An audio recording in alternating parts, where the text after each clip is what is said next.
दोस्तों चैप्टर चल रहा है पीरियोडिक प्रॉपर्टीज। बुक का नाम है वीके जायसवाल। मैं आपको क्वेश्चन नंबर 16 और उससे आगे कराऊंगा। तो देखते हैं VK Jaiswal periodic properties question number 16 क्या कहता है। क्वेश्चन नंबर 16 को देखिए दोस्तों। क्वेश्चन नंबर 16 में क्या कहा गया है। According to modern periodic law, दोस्तों जो मॉडर्न पीरियोडिक लॉ है, मॉडर्न पीरियोडिक लॉ में सबसे बड़ी बात है कि इसमें जो एटॉमिक नंबर है, एटॉमिक नंबर को फंडामेंटल प्रॉपर्टी माना गया। Atomic number is fundamental property, यही फंडामेंटल प्रॉपर्टी ऑफ एलिमेंट है, यही फंडामेंटल प्रॉपर्टी ऑफ एलिमेंट है। और अगर ये फंडामेंटल प्रॉपर्टी ऑफ एलिमेंट है फिर कोई दिक्कत नहीं है, फिर सारी परेशानियां दूर हो जाती हैं। इसका मतलब ये है कि अगर आप एटॉमिक नंबर के इंक्रीजिंग ऑर्डर में रखेंगे तो आफ्टर डेफिनेट टाइम इंटरवल क्या प्रॉपर्टीज रिपीट होंगी। तो इसका जो करेक्ट आंसर आएगा दोस्तों, करेक्ट आंसर आएगा क्या, सी ऑप्शन, जिसमें क्या कहा गया है, इंक्रीजिंग एटॉमिक नंबर। अब दोस्तों चलते हैं क्वेश्चन नंबर 17 पर, देखते हैं क्वेश्चन नंबर 17 क्या कहता है। क्वेश्चन नंबर 17 में आपको atomic number has 3 2p electrons, 2p electrons हैं तो ये नाइट्रोजन का 7 होता है, 1s2 2s2 2p3, ये नाइट्रोजन 7 होता है दोस्तों, 2p3 तो ये नाइट्रोजन हो गया। अब चलते हैं दोस्तों क्वेश्चन नंबर 18 पर। क्वेश्चन नंबर 18 क्या कहता है उसे भी देखने की कोशिश करते हैं। In the fourth period how many elements have 4d। देखो दोस्तों जो फोर्थ पीरियड है, फोर्थ पीरियड का मतलब हो गया आपके पास कॉन्फ़िगरेशन ये आएगा, क्या आएगा, 4s2 3d 1 2 10 और फिर आएगा 4p 1 2 6 1 2 6, इस तरीके से आएंगे। तो इसमें 3d इलेक्ट्रॉन्स तो होते हैं लेकिन 4d इलेक्ट्रॉन्स नहीं होते। तो फोर्थ पीरियड में नंबर ऑफ 4d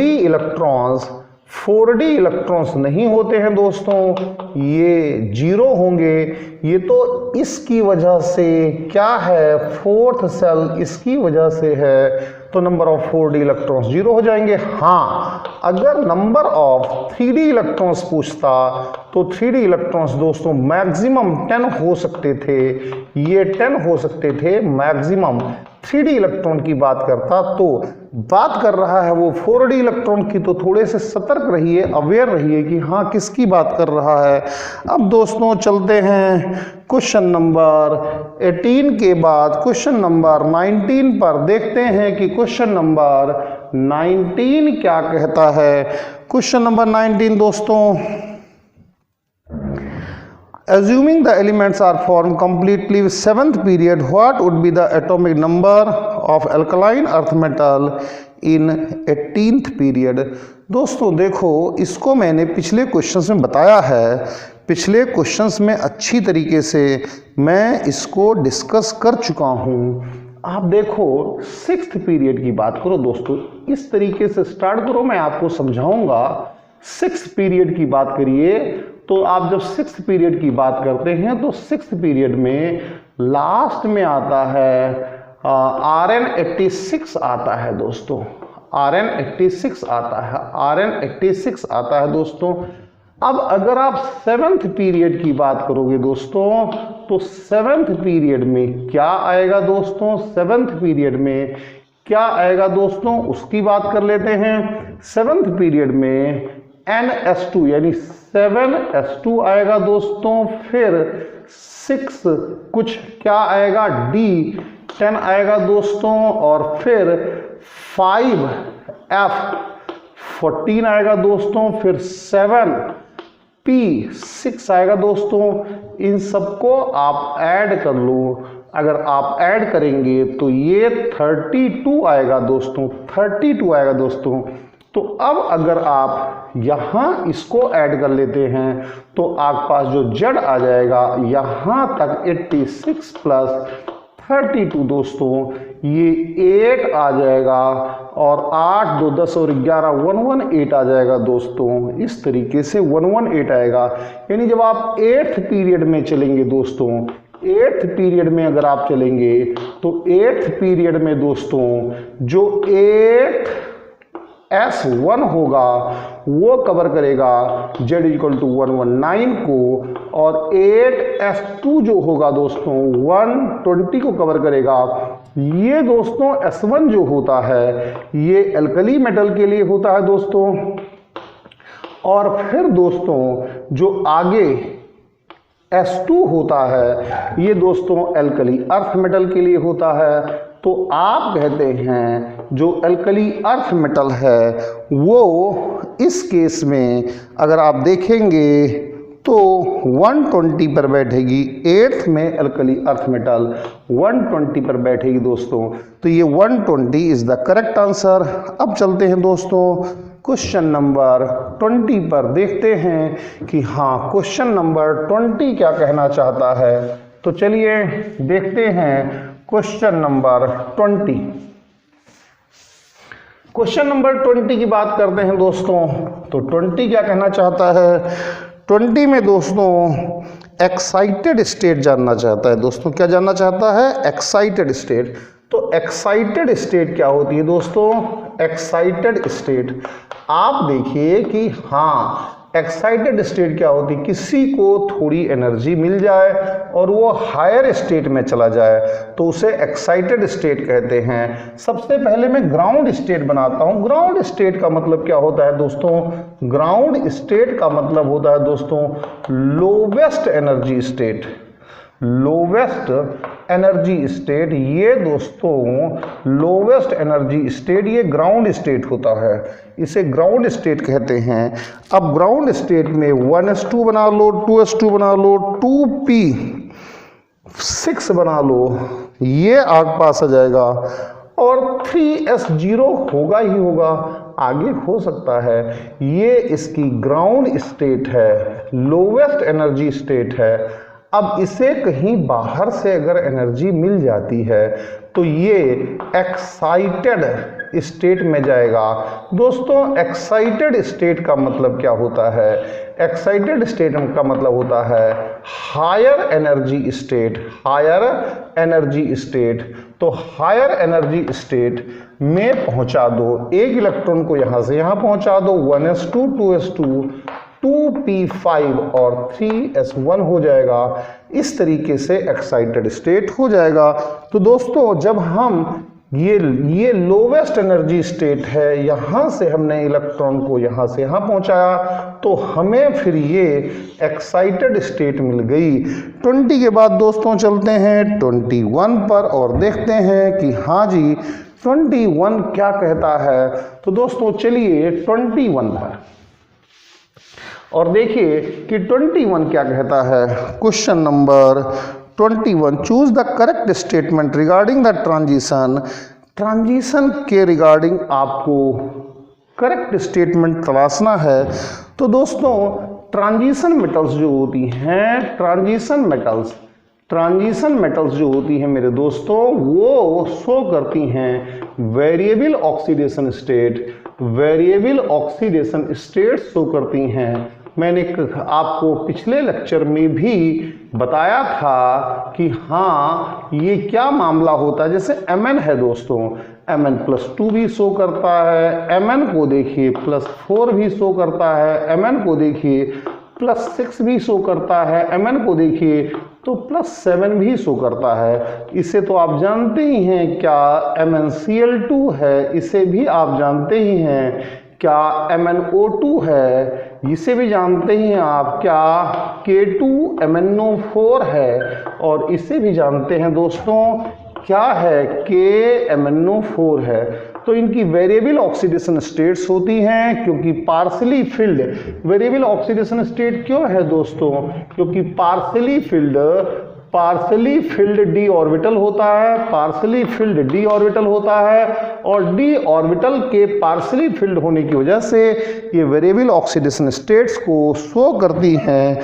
तो ये वेरिएबल ऑक्सीडेशन स्टेट इसका सही है दोस्तों। अब चलते हैं, which of the following is different pair जो मिलता नहीं है, पेयर जो मिलता नहीं है, डिफरेंट है दोस्तों, जो मिलता नहीं है, जो डिफरेंट है, किसमें 22 में चलते हैं दोस्तों। यहाँ पर ग्रुप 16 ले लो, ग्रुप 16 ले लो, और यहाँ पर दोस्तों ग्रुप 17 ले लो, ग्रुप 17 ले लो। यहाँ पर पीरियड 1, यहाँ पर पीरियड 2, यहाँ पर पीरियड 3, यहाँ पर पीरियड 4, यहाँ पर पीरियड 5, और दोस्तों कुछ यहाँ पर ले लो पीरियड 6। तो ये आप फिलहाल, वैसे यहाँ हाइड्रोजन है लेकिन छोड़ दो, हाइड्रोजन है लेकिन छोड़ दो। आप यहाँ पर क्या OS, SE, TE और क्या आता है दोस्तों, PO आता है, पोलोनियम आता है। इसमें क्या आता है दोस्तों, FCl, Br, और एस्टेटीन 80 आता है दोस्तों, 80 आता है। तो ये दोस्तों ग्रुप 16 में है। क्या क्या है, ऑक्सीजन दोस्तों जो अभी गिवन है वो ग्रुप 16 में है दोस्तों, और ये 80 जो है दोस्तों वो ग्रुप 17 में है। तो इनकी कोई मैचिंग नहीं है, इनकी कोई मैचिंग नहीं है दोस्तों। चलते हैं क्वेश्चन नंबर 23 पर, देखते हैं दोस्तों कि क्वेश्चन नंबर 23 क्या कहता है आपसे। ये कहता है कि the element having electronic configuration belongs to, कहाँ बिलोंग करेगा, F में आएगा, D में आएगा, कहाँ आएगा दोस्तों। इसको क्वेश्चन नंबर 23 को समझने जानने की कोशिश करिए। क्वेश्चन नंबर 23 दोस्तों, एक चीज आप अच्छी तरह से ध्यान कर लो कि सिक्स्थ पीरियड के फ्रॉम एटॉमिक नंबर 58 to 71, इन्हें हम लेंथेनॉइड्स कहते हैं, लेंथेनॉइड सीरीज कहलाती है। इसे हम 4F सीरीज कहते हैं, ये 4F सीरीज कहलाती है। और दोस्तों जो सेवन्थ पीरियड है, सेवन्थ पीरियड में ये कुछ चीज़ें आप याद कर लो। From atomic number 92, atomic number 103, इन्हें एक्टिनॉइड सीरीज कहते हैं, और इसे 5F सीरीज भी कह देते हैं। ये आपके पास टोटल मिल करके F ब्लॉक बनाती हैं, या फिर इन्हें इनर ट्रांजिशन एलिमेंट भी कहा जाता है। ये थोड़ा सा आप लोग याद कर लीजिए। तो अब इससे याद अगर है तो फिर चलते हैं क्वेश्चन नंबर 23 पर। दोस्तों यहाँ पर ये KR का मतलब है दोस्तों 36, KR का मतलब है दोस्तों 36, और दोस्तों ये है 4D 10, तो इसका 10 मिल गया। इसके बाद दोस्तों है 4F 14, तो इसका 14 मिल गया। अब दोस्तों आगे है 5s2 है दोस्तों, तो 5s2 मिल गया। और अगर 5s2 के बाद 5p6 भी है दोस्तों, 5p6 मिल गया, और 5p6 के बाद 6s2 भी है दोस्तों, 6s2 मिल गया। मैं दोबारा चेक कर लेता हूँ, 4d10 बिल्कुल ठीक है, 4f14 बिल्कुल ठीक है दोस्तों, 5s2 बिल्कुल ठीक है दोस्तों, ये 2 इलेक्ट्रॉन यहाँ से मिल गए, 5p6 ये भी ठीक है, 6 इलेक्ट्रॉन्स यहाँ से मिल गए, और 6s2 भी गिवन है दोस्तों, 2 इलेक्ट्रॉन यहाँ मिल गए। अब सबको जोड़ दो, तो जब सबको जोड़ोगे तो ये 36 टोटल जो आएगा +10 +14 आएगा दोस्तों, +2 +6 +2 आएगा। तो थोड़ा सा तरीके से जोड़ लो, ये दोस्तों 6 2 8 2 10 हो गया, 6 2 8 2 10 10 10 20 हो गया, तो 36 + 14 + 20 हो गया दोस्तों, और ये 40 ये 70 आ जाएगा दोस्तों। तो अब आप देखो कि ये किस कैटेगरी में आता है। मैंने कहा था कि ये 58 से लेकर के 71 तक तो 4f में आएगा। ये लेंथेनॉइड सीरीज है, ये लेंथेनॉइड सीरीज है, लेंथेनॉइड सीरीज है। अब दोस्तों ये तो लेंथेनॉइड सीरीज का मेंबर हो गया, थोड़ा ट्रिक से काम लो भाई, ये लेंथेनॉइड सीरीज का मेंबर हो गया, इसका मतलब ये 4f सीरीज में चला जाएगा, इसका मतलब ये f ब्लॉक में चला जाएगा, इसका मतलब दोस्तों ये इनर ट्रांजिशन एलिमेंट हो जाएगा, ये इनर ट्रांजिशन एलिमेंट हो जाएगा मेरे दोस्तों, ये इनर ट्रांजिशन एलिमेंट हो जाएगा। अब चलते हैं क्वेश्चन नंबर 24 पर। क्वेश्चन नंबर 24 दोस्तों थोड़ा सा रटने वाला है, क्वेश्चन नंबर 24 दोस्तों थोड़ा सा रटने वाला है। क्या ये कह रहा है कि which element has symbol after the name of a planet? Plutonium. क्या है दोस्तों? प्लूटोनियम।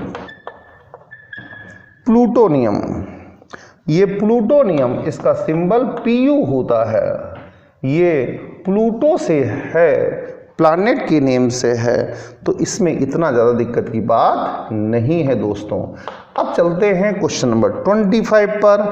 दोस्तों हम जिंक की बात करते हैं और कैडमियम की बात करते हैं। तो जिंक दोस्तों 30 होता है, जिंक दोस्तों 30 होता है, ये 1s2 2s2 2p6 3s2 3p6 4s2 और 3d10 होता है दोस्तों। ये 3d10 होता है, ये आपके पास फुल्ली फिल्ड d ऑर्बिटल्स हैं, पार्सली नहीं है, फुल्ली। कैडमियम पर चलते हैं दोस्तों, कैडमियम में भी ये 48 होता है दोस्तों, ये 1s2 2s2 2p6 3s2 3p6 और दोस्तों 4s2 3d10। फिर दोस्तों आएगा 4p6 और 5s2 और फिर आएगा दोस्तों 4d10। यहाँ भी दोस्तों ये फुल्ली फिल्ड है और ये दोनों फुल्ली फिल्ड हैं, इसीलिए जिंक और कैडमियम वेरिएबल वैलेंसीज को रिप्रेजेंट नहीं करते हैं। ये इनके वेरिएबल वैलेंसीज नहीं पाई जाती हैं क्योंकि जिंक और कैडमियम के d ऑर्बिटल्स फुल्ली फिल्ड होते हैं, इसीलिए इसमें variable valencies, variable oxidation states नहीं पाई जाती हैं। और दोस्तों इनको एक साथ रखा गया है, इनको एक साथ रखा गया है 12th ग्रुप में, इन्हें एक साथ रखा गया है, जिंक कैडमियम और Hg, इनको 12th ग्रुप में एक साथ रखा गया है दोस्तों। तो अब आगे चलते हैं, आगे चलते हैं, आगे क्या है दोस्तों? Question number 26। क्वेश्चन नंबर 26 क्या कहता है दोस्तों? क्वेश्चन नंबर 26 ये कहता है कि IUPAC नेम जो है वो सिंबल जो है UNT है, UNT। तो UNT दोस्तों देखो, ये अन, अन का मतलब क्या होता है? अन, UUT है दोस्तों, UUT है। ये मेरे से गलती हो गई भाई, देखने में परेशानी हो गई। ये अन, और इससे भी मिलता है अन, इससे भी मिलता है अन। अन का मतलब होता है दोस्तों 1 और इसका भी मतलब हो जाएगा दोस्तों 1 और इसका मतलब होता है ट्राई, तो इसका मतलब होता है दोस्तों 3। तो इस तरीके से पता चला कि जो z की वैल्यू है वो 113 है। इस तरीके से पता चला कि जो z की वैल्यू है दोस्तों वो 113 है। अब दोस्तों 113 है, क्या है दोस्तों 113 है दोस्तों, क्या है 113 है दोस्तों, क्या है 113 है, 113 है दोस्तों। अब जरा देखिए, ध्यान दीजिए अच्छी तरीके से, ये इस तरीके से देखिए दोस्तों। सबसे पहले आता है NS2, फिर दोस्तों आता है N-2 F14, फिर दोस्तों आता है N-1 D10 और फिर दोस्तों आता है NP6, ये आता है। हालांकि ये थोड़े बहुत इधर उधर होते रहते हैं, मैंने लास्ट लेक्चर में भी इसका जिक्र किया था कि इनमें एनर्जी गैप जो है वो कम होता है, इसलिए थोड़े थोड़े इधर उधर होते रहते हैं। ये इधर चला जाता है, ये इधर चला जाता है, थोड़ा बहुत चलता रहता है। रीज़न भी मैंने बताया था दोस्तों, क्योंकि इसमें एनर्जी गैप जो है वो बहुत कम होता है दोस्तों। अगर आपको ये क्लियर है, ये क्लियर है दोस्तों, इसी से बनेगा एस ब्लॉक और दोस्तों चलते रहिए समझते रहिए, इसी से बनेगा एफ ब्लॉक और दोस्तों इसी से बनता है डी ब्लॉक और मेरे दोस्तों आगे चलेंगे, इसी से बनता है क्या पी ब्लॉक बनता है, इसी से बनता है, इसी से पी ब्लॉक बनता है दोस्तों। अब आप देखिए कि ये जो है 113 है दोस्तों, 113 है, 113 है, 113 है। तो देखो दोस्तों ऐसा होता है कि जो 7th पीरियड है, आप 7th पीरियड की बात करो तो 7th पीरियड में 7th पीरियड की बात करिए दोस्तों, तो 7th पीरियड में आपको ये 89 तक यानी 89 तक आपको 89 में क्या आता है D1 आ जाता है, 89 में D1 आ जाता है। ये तो D ब्लॉक में है और उसके बाद 90 से लेकर के 103 तक ये F ब्लॉक में है, ये दोस्तों F ब्लॉक में है। तो 89 का D1 दोस्तों वो D ब्लॉक में है, ये D ब्लॉक में है। उसके बाद 90 से ये F ब्लॉक में है। अब दोस्तों इसके बाद एक एलिमेंट तो यहां हो गया, बाकी बचे 9 एलिमेंट। तो बाकी के 9 एलिमेंट फिर D ब्लॉक में रखे गए, बाकी के 9 एलिमेंट फिर D ब्लॉक। भैया एक तो यहां चला गया ना, यानी कि यहां पर D2 से लेकर के D10 तक यहां है, ये फिर आगे हैं। तो दोस्तों देखो फिर इसमें 9 और ऐड करना पड़ेगा, यानी कि अप टू D ब्लॉक क्या हो जाएगा दोस्तों 103 प्लस 9 और ऐड कर दो, तो दोस्तों ये 112 आ जाएगा, 112 आ जाएगा। तो अब अगला इलेक्ट्रॉन कहां भरा जाएगा दोस्तों, D के बाद P आता है, तो ये NP में भरा जाएगा, NP1। तो यानी कि दोस्तों जो 113 आएगा वो यहां पर आएगा, NP1 में आएगा। ये बड़ी ही इंपॉर्टेंट बात है, बहुत तरीके और सलीके से सोचने वाली बात है। क्वेश्चन नंबर 26 इस तरीके से हो जाता है। अब चलते हैं दोस्तों क्वेश्चन नंबर 27 पर, देखते हैं क्वेश्चन नंबर 27 क्या कहता है दोस्तों। Which of the following is not transition element, transition element कौन नहीं है? दोस्तों एस ब्लॉक और पी ब्लॉक के मेंबर्स जो हैं वो which of the following not representative element, ये रिप्रेजेंटेटिव की बात करता है। तो जो दोस्तों आप देखो 27 में, तो एस ब्लॉक और पी ब्लॉक के एलिमेंट्स रिप्रेजेंटेटिव हो सकते हैं।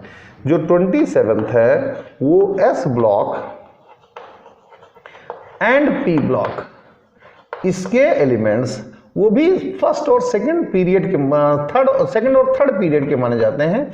ये रिप्रेजेंटेटिव हो सकते हैं, ये रिप्रेजेंटेटिव हो सकते हैं, ये रिप्रेजेंटेटिव एलिमेंट्स हो सकते हैं। लेकिन डी ब्लॉक का एलिमेंट वो रिप्रेजेंटेटिव नहीं होता है। डी ब्लॉक एलिमेंट ये नॉट रिप्रेजेंटेटिव, ये किसी भी सूरत में रिप्रेजेंटेटिव नहीं होता है, ये रिप्रेजेंटेटिव नहीं होता है दोस्तों। क्यों नहीं होता है? क्योंकि इसकी प्रॉपर्टीज फिक्स्ड नहीं होती हैं, पार्शली फिल्ड होता है। तो जो दोस्तों टेंटलम है, टेंटलम जो है दोस्तों वो डी ब्लॉक का मेंबर है और ये रिप्रेजेंटेटिव नहीं है। डी ब्लॉक का मेंबर है, ये रिप्रेजेंटेटिव नहीं है। तो रिप्रेजेंटेटिव एलिमेंट्स एस और पी ब्लॉक के होते हैं, टेंटलम वो रिप्रेजेंटेटिव नहीं है। 28 पर चलते हैं दोस्तों। ये क्या कहता है? The period number and group number of tantalum, tantalum का ही पूछ लिया है दोबारा से।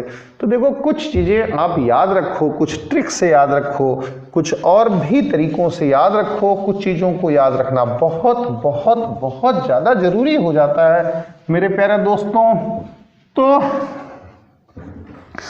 ये सिक्स्थ पीरियड में जब आप चलते हैं, सिक्स्थ पीरियड में जब आप चलते हैं और किस में घुसते हैं? G3, G4 और G5 में, G5 में ऐसे घुसते हैं तो ला, लेंथनम, हफ्ता, हाफ नियम और फिर टेंटलम आता है। थोड़ा याद भी रखिए, पीरियोडिक टेबल है, थोड़ा सा याद रखिए। और पीरियोडिक टेबल याद करने की ट्रिक मैं थ्योरी की क्लास में जरूर बताऊंगा। ला, हफ्ता, वाइफ, रीना, उषा, इरमा, पंडित गोल्ड होंगे, ये इस सीरीज को कहने का पूरा तरीका है। ला, हफ्ता, वाइफ, रीना, उषा, इरमा, पंडित गोल्ड होंगे, ये तरीका है। ये मैं आपको सिखाऊंगा थ्योरी की क्लास में।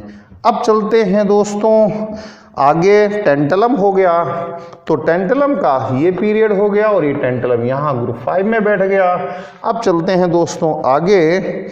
क्वेश्चन नंबर ये कौन सा था? 28 था। 29 पर चलते हैं। Which of the following pair of elements same period? दोस्तों इसमें कुछ नहीं है, कैल्शियम है और जिंक है। कैल्शियम है और जिंक है। कैल्शियम 20 है और जिंक दोस्तों 30 होता है। ये इस तरह से है। ये सेकंड पीरियड में आता है, सेकंड ग्रुप में आता है, ग्रुप 2 में आता है और ये लास्ट में जाकर के बच्चों ग्रुप 12 में आ जाता है। बस पीरियड दोनों का सेम है, दोनों का पीरियड सेम है। इसका पीरियड और इसका पीरियड दोनों का सेम है। ये भी फोर्थ पीरियड का मेंबर है। कैसे? इसका इलेक्ट्रॉनिक कॉन्फ़िगरेशन देख लो। 1s2 2s2 2p6 3s2 3p6। फिर बच्चों देखो यहाँ तक तो 18 हुआ, 4s2, तो ये जो है ये आपके पास n की वैल्यू 4 हो जाती है। और इसका भी इलेक्ट्रॉनिक कॉन्फ़िगरेशन मैं बना ही देता हूँ। 1s2 2s2 2p6 3s2 3p6 और दोस्तों 4s2 और 3d10 हो जाता है। तो इसके लिए भी हाईएस्ट वैल्यू यही है, यही n की वैल्यू 4 हो जाती है। तो ये सेम पीरियड में हैं। अब आगे चलते हैं दोस्तों क्वेश्चन नंबर 30 पर और देखते हैं कि क्वेश्चन नंबर 30 क्या कहता है। क्वेश्चन नंबर 30 क्या जानने की कोशिश कर रहा है। क्वेश्चन नंबर 30 को भी देखते हैं दोस्तों। क्वेश्चन नंबर 30 देखते हैं। क्वेश्चन नंबर 30 क्या कहता है? Following electronic configuration of element P, ये कहाँ बिलोंग करता है? देखो दोस्तों ये जीनन है, ये आप याद कर लो 54 होता है। उसके बाद दोस्तों 4F क्या दे रखा है, 14 गिवन है दोस्तों, 5D 1 गिवन है दोस्तों, और 6S2 गिवन है दोस्तों। तो ये आपके पास 14 + 1 + 3 + 2 आएगा। और अगर अब टोटल Z निकालेंगे तो 54 + 17 आ जाएगा भैया, 3 और 4 7 17 आ जाएगा। और ये दोस्तों आप देखेंगे तो ये दोस्तों देखेंगे आप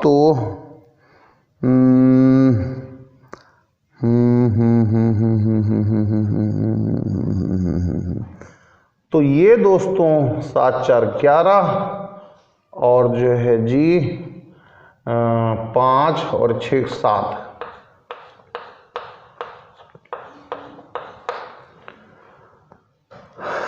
ये 71 है, 71 50, हाँ 71 आएगा ये, 71।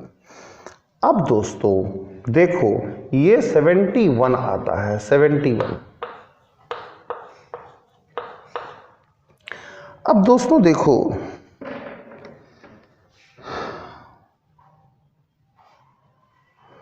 ये कहां से कहां तक है, 50 जीनन है, 54 है, हीलियम नियॉन आर्गन क्रिप्टन जीनन और रेडॉन, ठीक है। और फिर क्या है 71 आ गया, 54 और प्लस 14 3 17 11 71 आ गया। अब वो ये कहाँ देखो दोस्तों, आपने 4F की बात करी थी और 4F सीरीज की बात करी थी और 5F सीरीज की बात करी थी, 5F सीरीज की बात करी थी। तो दोस्तों इसको जरा देखो, समझो जरा, 4F सीरीज और 5F सीरीज, इसमें क्या है 4F सीरीज में ये क्या कहता है, 4F सीरीज ये कहता है दोस्तों कि 58 से लेकर के 71, ये 4F सीरीज किस में होती है दोस्तों, 6th पीरियड में होती है, 6th पीरियड में होती है 4F सीरीज। और ये क्या कहता है 90 से लेकर के 103, ये कहाँ होती है दोस्तों, ये 7th पीरियड में होती है। इन दोनों को ध्यान रखिए। तो आप तो 4F सीरीज में पहुंच रहे हैं, क्योंकि जो गिवन एटॉमिक नंबर है वो 71 है दोस्तों। तो आप तो कहाँ पहुंच गए, 4F सीरीज में पहुंच गए। और अगर आप 4F सीरीज में पहुंच गए हैं और इनर ट्रांजिशन एलिमेंट में पहुंच गए हैं, F ब्लॉक में पहुंच गए हैं दोस्तों, तो उसके बाद तो कहीं कोई दिक्कत नहीं है। F ब्लॉक के समझ लीजिए अच्छी तरीके से, अच्छी तरह से दिमाग में भर लीजिए, F ब्लॉक के जितने भी एलिमेंट्स हैं, सभी एलिमेंट्स को ऐसा माना जाता है कि उन्हें एक ही ग्रुप में रखा गया है, वो है थर्ड। तो ये 6th पीरियड और थर्ड ग्रुप को बिलोंग करता है। अब देखते हैं दोस्तों क्वेश्चन नंबर 31 और देखते हैं क्वेश्चन नंबर 31 क्या है। क्वेश्चन नंबर 31 में दोस्तों, क्वेश्चन नंबर 31 में दोस्तों, 31 में Which of the following has highest electropositive metal? तो देखो दोस्तों बिल्कुल सीधी सीधी बात है, अल्कली मेटल होती हैं, अल्कली अर्थ मेटल्स होती हैं। ऊपर से नीचे चलने पर भाई LiKBSrC, NaMg, AlMnZn, CrFe, तो इस तरीके से आप चलते हैं Li, Na, K, Rb, Cs और Fr, ये है। ऊपर से नीचे चलोगे तो ये मेटेलिक करैक्टर बढ़ता है। मेटेलिक करैक्टर ऐसी कंडीशन में दोस्तों इंक्रीज करता है।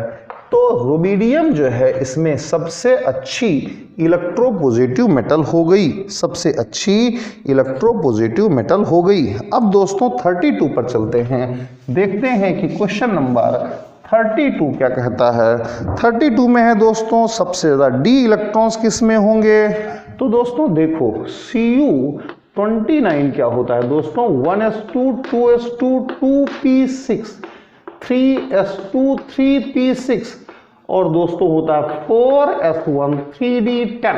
ये मैंने कहा है कि हमेशा इलेक्ट्रॉन आउटर मोस्ट सेल से ही निकलता है, आउटर मोस्ट सेल से ही इलेक्ट्रॉन को हमेशा निकाला जाता है।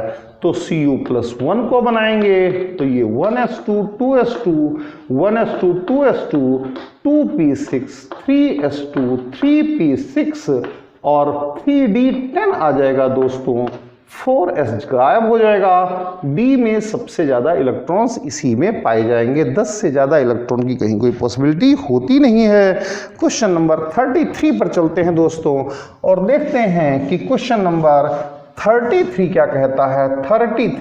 33 में दोस्तों मैग्नेटिक मोमेंट है। तो मैग्नेटिक मोमेंट मैंने पहले ही बताया था, मैग्नेटिक मोमेंट का फॉर्मूला क्या होता है दोस्तों, मैं पहले ही बता चुका हूं, n × n+2 और यहां पर यूनिट होती है bm। n क्या है दोस्तों, n क्या चीज है, n क्या है, number of unpaired electrons, number of unpaired electrons हैं दोस्तों, नंबर ऑफ अनपेयर्ड इलेक्ट्रॉन्स हैं। तो नंबर ऑफ अनपेयर्ड इलेक्ट्रॉन्स हैं, नंबर ऑफ अनपेयर्ड इलेक्ट्रॉन्स हैं। जितने ज़्यादा अनपेयर्ड इलेक्ट्रॉन्स होंगे, जितने ज़्यादा अनपेयर्ड इलेक्ट्रॉन्स होंगे उतना ही मैग्नेटिक मोमेंट होगा। जितने ज़्यादा अनपेयर्ड इलेक्ट्रॉन्स होंगे उतना ही मैग्नेटिक मोमेंट होगा। अब दोस्तों चलते हैं, scandium 21, titanium 22, vanadium 23, chromium 24, Mn 25, Fe 26, फिर कोबाल्ट, Cu और Zn ऐसे आता है 27, 28, 29 और 30। दोस्तों इसको देखो आप, इसका कन्फिगरेशन 3d1 आता है, इसका कन्फिगरेशन दोस्तों 3d2 आता है, इसका कन्फिगरेशन दोस्तों 3d3 आता है, इसका कन्फिगरेशन दोस्तों 3d5 आता है, 4s1 3d5। इसको ध्यान करिए, इसमें एक इलेक्ट्रॉन, इसमें 2 अनपेयर्ड इलेक्ट्रॉन्स, इसमें 3 अनपेयर्ड इलेक्ट्रॉन्स, इसमें देखो 4s1 3d5 unpaired electrons. D में देखेंगे तो 5 है, वैसे देखेंगे तो 6 हो जाएगा। इसमें देखो बच्चों ये आएगा 3d5, इसमें अनपेयर्ड इलेक्ट्रॉन्स 5 आएगा, ये 3d6। तो यहां पर 3d6 वाले में थोड़ा सा आपको देखना पड़ेगा। तो 2 इस तरीके से हो जाएगा दोस्तों। तो यहां पर n की वैल्यू दोस्तों 4 हो जाएगी, अनपेयर्ड इलेक्ट्रॉन्स 4 हो जाएंगे। ऐसे ही यहां पर अनपेयर्ड इलेक्ट्रॉन्स 3 हो जाएंगे, यहां पर अनपेयर्ड इलेक्ट्रॉन्स 2 हो जाएंगे।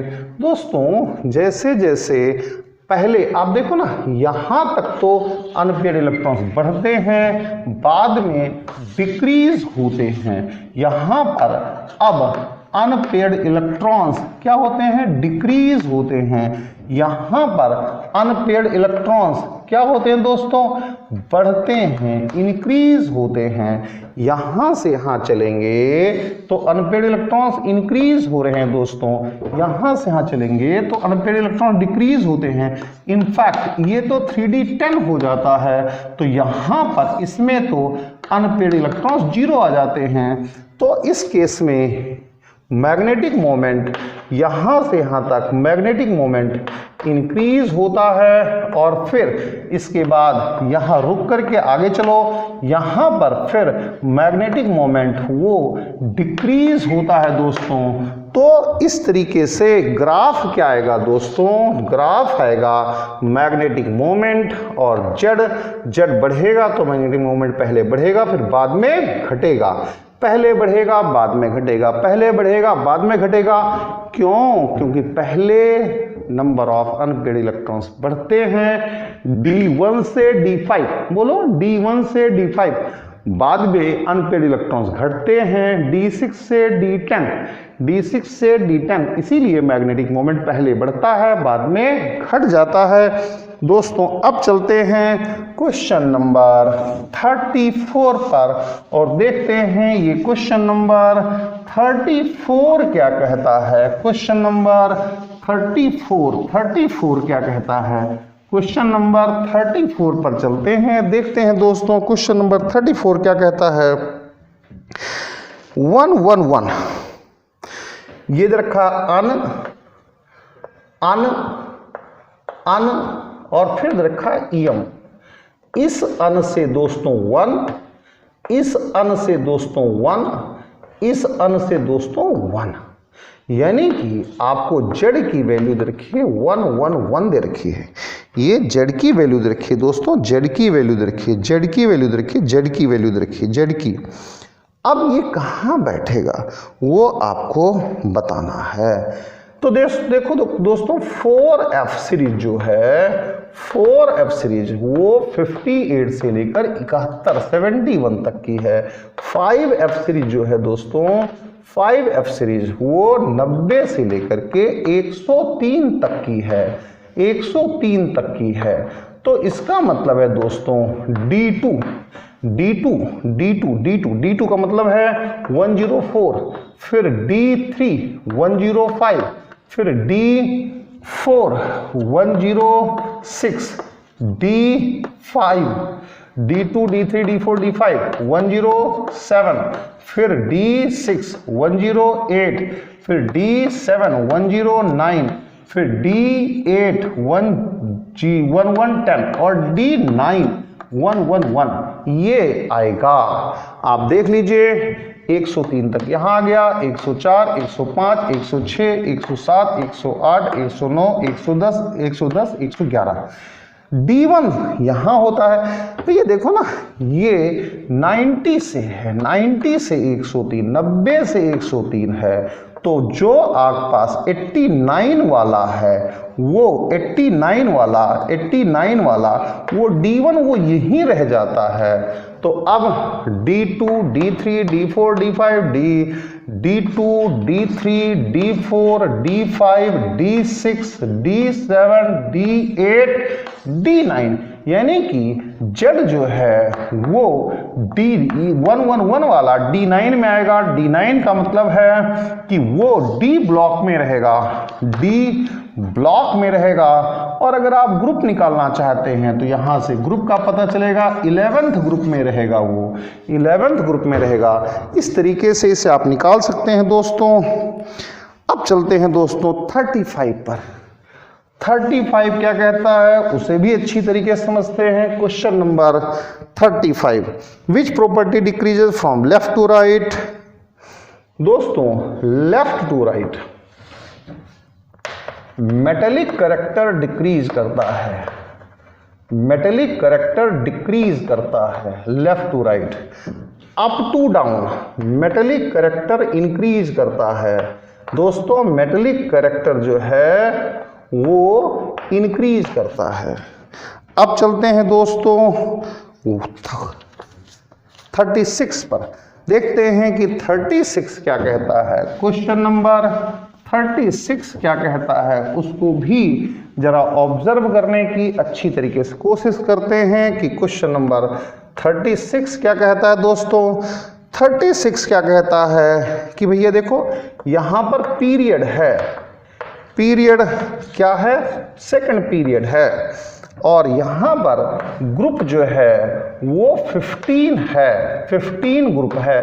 तो सेकंड पीरियड 15 ग्रुप में कौन है, नाइट्रोजन है। नाइट्रोजन क्या है, N-3 है, और इसी को दोस्तों P कह दिया है, ये P-3 है। इसका नाम भी लिख देता हूं मैं, इसका नाम नाइट्राइड होता है दोस्तों, नाइट्राइड। अब आगे कहा है पीरियड 3 है, ठीक है भाई, और ग्रुप 2 है, ग्रुप 2 है, ग्रुप 2 है, पीरियड 3 है। कौन है दोस्तों, इसमें तो शायद Mg+2 आता है, इसी को इन्होंने Q+2 कहा है। तो अब इनसे क्या बनेगा दोस्तों, Mg3N2 बनता है। इनसे क्या बनता है दोस्तों, Mg3N2 बनता है। तो इससे क्या बनेगा दोस्तों, इससे बनेगा Q3P2 या फिर P2Q3 बनेगा दोस्तों, P2Q3 बनेगा। ये आपके पास आ जाएगा। अब दोस्तों क्वेश्चन नंबर 37 को देखते हैं कि हाँ जी, क्वेश्चन नंबर 37 आपसे क्या जानने की कोशिश करता है, which of the following configuration must represent element in excited state. दोस्तों देखो मैंने इसको पहले ही बताया है, 1s2 2s2 2p3 अगर है तो ये दोस्तों ग्राउंड स्टेट है। क्या है, ग्राउंड स्टेट है। ऑफ किसकी है दोस्तों, नाइट्रोजन की ग्राउंड स्टेट है, नाइट्रोजन की ग्राउंड स्टेट है। 1s2 2s2 2p1 और 3s1 कर दिया जाए, 2p2 कर दिया जाए, 3s1 कर दिया जाए तो ये दोस्तों एक्साइटेड स्टेट हो जाती है। यही एक्साइटेड स्टेट है जो लोवेस्ट एनर्जी स्टेट है दोस्तों, लोवेस्ट एनर्जी स्टेट, उसी को दोस्तों हम ग्राउंड स्टेट कहते हैं। उसी को क्या कहते हैं दोस्तों, ग्राउंड स्टेट कहते हैं। और जो हायर एनर्जी स्टेट है, हायर एनर्जी स्टेट जो है दोस्तों, उसी को हम एक्साइटेड स्टेट कहते हैं। उसी क्या कहते हैं दोस्तों, एक्साइटेड स्टेट कहते हैं। इस तरीके से दोस्तों मैंने आपका क्वेश्चन नंबर 37 तक फिनिश करा दिया। Thank you very much, thanks a lot.